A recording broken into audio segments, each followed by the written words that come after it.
تو میں آج آپ کے سامنے بڑی خوشخبری سنانا چاہتا ہوں کہ بجائے 10 روپے بڑھانے کے ہم نے فیصلہ کیا ہے کہ 10 روپے پٹرول اور ڈیزل کو آج ہم کم کر رہے ہیں۔ اب پھر سے میں آپ کو بتاؤں کہ بجلی 60% امپورٹڈ فیول سے بنتی ہے، جو میں آپ کو پہلے بتا چکا ہوں۔ جیسی باہر گیس مہنگی ہوتی ہے، کوئلہ مہنگا ہوتا ہے، تیل مہنگا ہوتا ہے، تو یہاں ہمارا جس کو کہتے ہیں فیول ایڈجسٹمنٹ چارج وہ بن جاتا ہے، ہماری بھی چیزیں اوپر چلی جاتی ہیں۔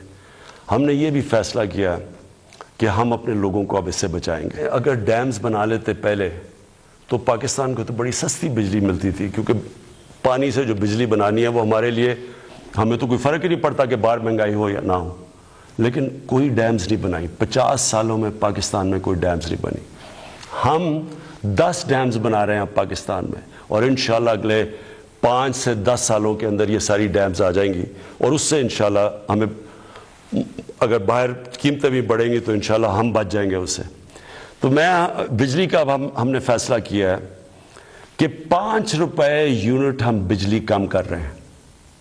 5 روپے یونٹ بجلی کم کرنے کا مطلب کہ 20% سے 50% آپ کے بجلی کے بل کم ہوں گے، اور یہ بھی ہم اس کے لیے سبسڈی اور بڑی محنت سے اور جگہ سے ہم نے سبسڈی نکالی ہے۔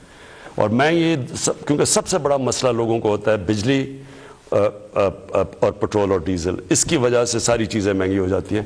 تو ہم نے یہ فیصلہ کیا کہ ہم اگلے بجٹ تک ان 2 چیزوں کے اوپر ہم اب کوئی اضافہ بھی نہیں کریں گے، اور اس سے پہلے ہم نے ان کو کم بھی کر دیا۔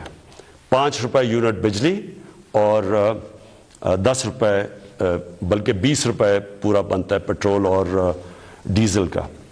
پھر ہم نے احساس پروگرام کی، جو نچلے طبقے کے اوپر جو ہم 12,000 روپے دیتے تھے، جو 80 لاکھ خاندان کو ہم دیتے ہیں، اس کو ہم نے 12,000 سے 14,000 پہ کر دیا۔